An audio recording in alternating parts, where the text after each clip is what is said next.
பார்த்தீங்கன்னா 7ஆம் நம்பர் அமுக்கும் போது கீழே இறங்குது அந்த தொட்டி. 7ஆம் நம்பரு கீழே இறக்குறதுக்கு பயன்படுது. கார்பரேஷன் குப்பை தொட்டியை தூக்கி போகக்கூடிய இயந்திரம். இப்போ 8ஆம் நம்பர் அமுக்கணும்னா மேலே தூக்கி போகும். அந்த எம்டி நிறைஞ்சிருச்சுன்னா தூக்கிட்டு போகும் இல்லையா மற்ற இடத்துக்கு. அதே மாதிரி இந்த தொட்டியினுடைய அமைப்பை நம்ம பார்க்க போகிறோம். அதே மாதிரி 6ஆம் நம்பர் அமுக்கணும்னா மேலே தூக்கும். அதே மாதிரி 5ஆம் நம்பர் அமுக்கணும்னா கீழே இறக்குற மாதிரி இந்த மெக்கானிசத்தை வடிவமைத்திருக்குது இந்தியன் அறிவியல் கல்வி அறக்கட்டளை. 7ஆம் நம்பர் அமுக்கணும்னா இது இந்த சுவிட்சு டேப் ஆன் ஆஃப் சுவிட்சில் தயார் பண்ணியிருக்கிறேன். மாணவ சமுதாயம் அறிவியலை பார்ப்பதற்கு வயது வரம்பெல்லாம் கிடையாது என்பதற்கு இந்தியன் அறிவியல் கல்வி அறக்கட்டளை நிறுவப்போகும் அறிவியல் அருங்காட்சியகம் ஒரு உதாரணம். 2500 கோடியை மாணவர்களுக்காக செலவிடப்படுகிறது அறிவியலுக்காக. அந்த அறிவியல் நிதியை வைத்து அறிவியல் அருங்காட்சியகம் ஒவ்வொரு மாவட்டத்திலையும் நிறுவிவிட்டோம் என்றால் தமிழ் வழியில் கற்ற பொறியியற் கல்லூரி மாணவர்களுக்கு புதிய வேலைவாய்ப்புகளை கொடுக்கலாம்.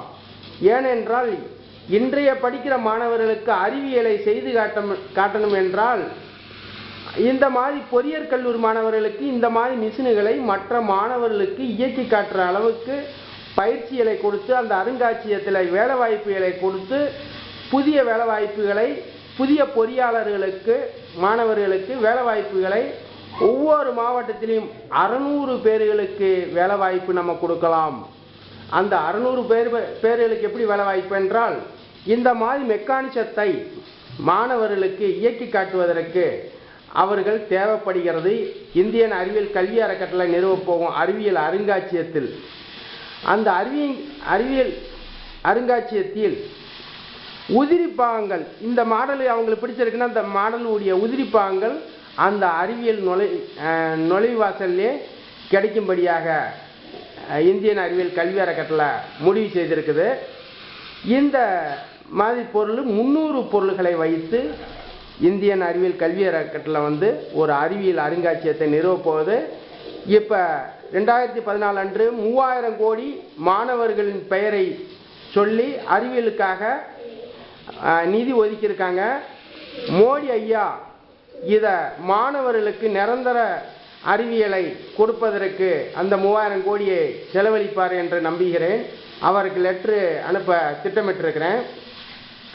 இந்த படிக்கிற மாணவர்களுக்கு நூலகம் நம்ம எப்படி ஏற்கனவே தொடங்கி வச்சிருந்தோமோ நிரந்தரமாக நூலகம் படிக்கிறதுக்கு, அது மாதிரி இன்றைய உள்ள சமுதாயத்திற்கு அறிவியல் அருங்காட்சியகம் தேவை.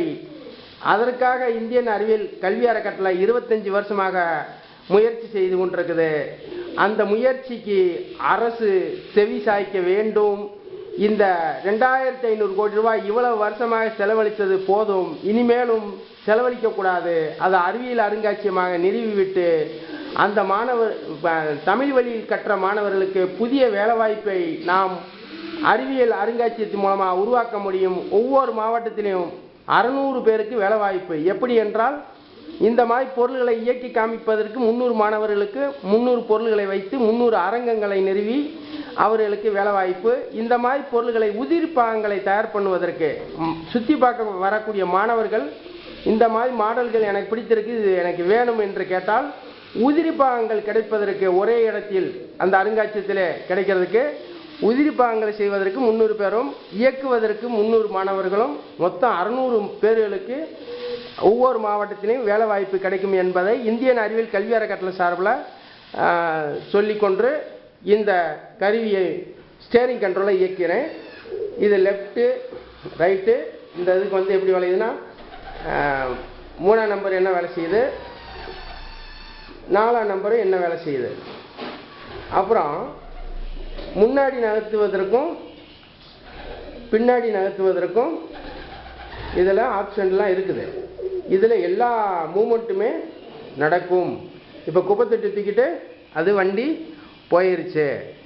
இப்போ அறிவியல் அருங்காட்சியகத்தை நிறுவனம் என்றால் மாணவர்களுக்கு எந்த அளவுக்கு நன்மையாக இருக்கும்.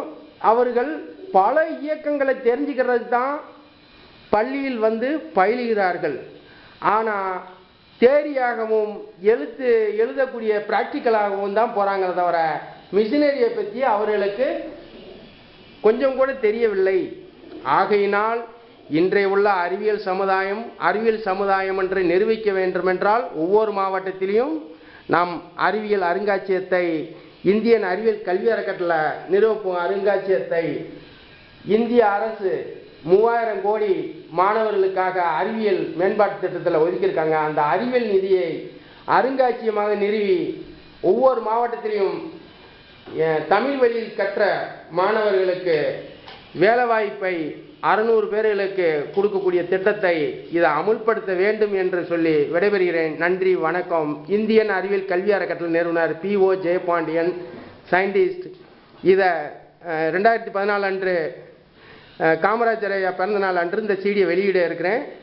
எல்லாரும் பெற்றுக்கொண்டு இந்த கருத்துக்களை அரசுக்கும் வலியுறுத்த வேண்டும் என்று உங்களை வேண்டி விரும்பி கேட்டுக்கொள்கிறேன். நன்றி, வணக்கம். தருமபுரி படமநேரியைச் சேர்ந்த ஜெயபாண்டியன், சயின்டிஸ்ட்.